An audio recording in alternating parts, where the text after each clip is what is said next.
My name is Ryan Mleziva, and this is the story behind my dream.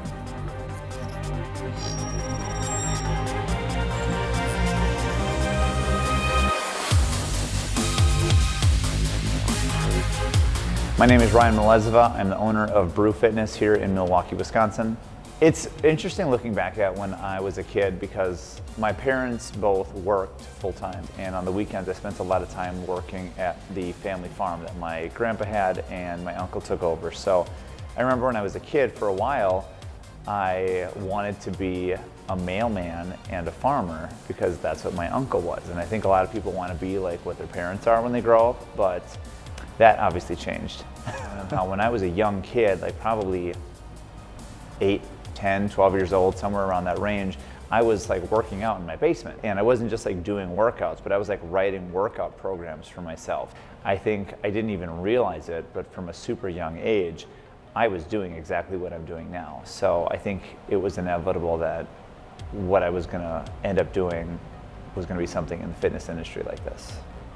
So when I was working for a big box gym, they were restructuring a little bit. They had bought a few smaller gyms, and they were planning on renovating and expanding on these locations into larger facilities. And there was one location they really struggled with finding a new home for. They eventually just closed that location, but before they closed it, the owners actually offered to sell it to me because I was the only person in the company really who had worked in both operational side of things, sales, and in personal training, and kind of done everything that the gym encompassed. So they offered to sell it to me, and I thought that was a really unique opportunity. That's actually when I conceptualized Brew Fitness, and the timing just didn't make sense. My wife had just gotten into PA school, she was moving to Chicago, and I couldn't bankrupt us while my wife was going back to school. It was just poor timing across the board. But that's when I conceptualized and kind of came up with, if I were, in theory, to do my own thing, what would it look like and what would it be?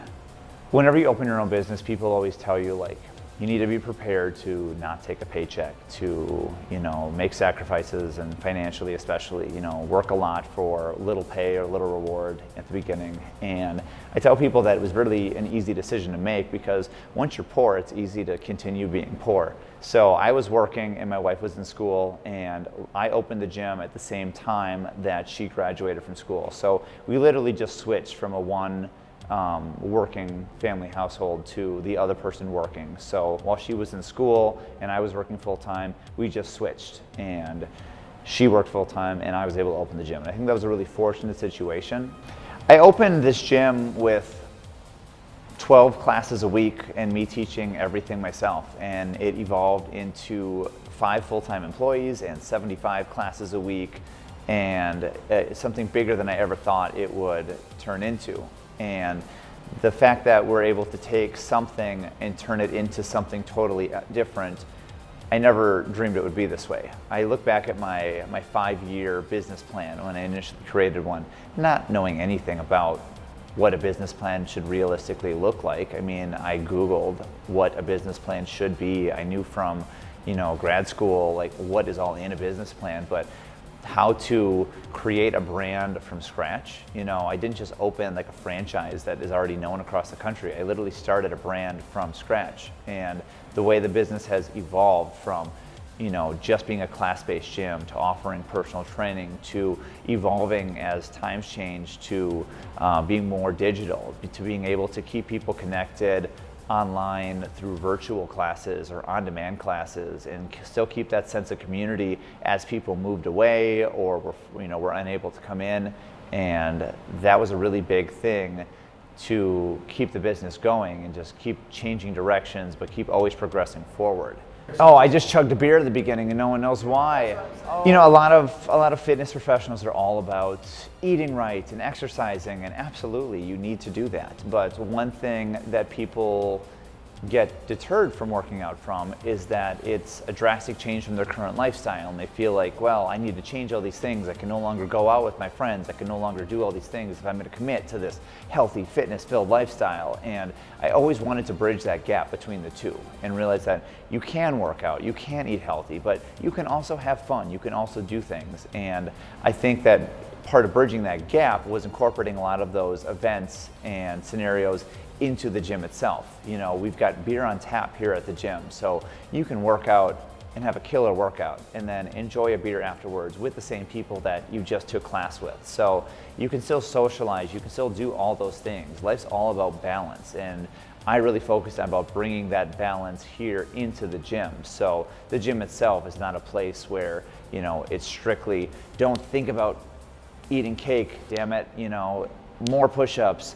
It's about, you know, we're gonna work hard and we're gonna live our life and have a lot of fun too. But it's all about balance. You know, we're not working out just to balance out all the negative things that we do outside of it, you know, like lack of sleep and eating unhealthy. We're not working out just to offset that. We're working out to make positive gains, but we're still doing the things that we truly love to do. And eventually, working out becomes one of those things that you just love to do. It becomes part of your social experience. So beer on tap makes sense to me. I do believe in the importance of having a network of people, and coming from somebody who doesn't have a great relationship with my own parents, I think that finding people in your community, your friend network that support you and believe in you is very, very important. So something like the Dreamr app can expand that network globally or internationally to find people as great resources to help you succeed in whatever you're looking for. Advice that I would give is that you're never stuck in any situation. And this is a personal experience, not from me, but from a relative who I was visiting over Christmas and did not get a job promotion that he was hoping to get, that he was hoping to use the money for, to go back to school, to further his career. And when he found out that he didn't get that promotion, literally him and his family all like were on the same page of, well, my dream is over. And I just thought to myself how ridiculous they sounded, because just because one avenue didn't work out doesn't mean that there's not other avenues to make the same thing happen. And I thought that putting all your eggs in one basket and saying like, oh, well, because this didn't work out, I guess I have no other choice, or I'm never going to succeed, was just an awful way to like think about things. And there's always other options out there. You know, you can make anything happen if you will it to happen by putting, you know, the positivity out there, by taking the steps towards it. You can't just, you know, go to bed every night saying, well, I hope I wake up a millionaire tomorrow, or I hope I wake up tomorrow and be this. But if you go to bed every night having done steps throughout the day to make that happen, eventually it will happen. So willing stuff into fruition is a very real thing. And I think that the Dreamr app is a great way to connect and to keep that positivity rolling and turn a lot of those dreams into reality. If you're looking to jumpstart your fitness routine or just change it up, head to brewfitnessmke.com and join us for a workout. Cheers.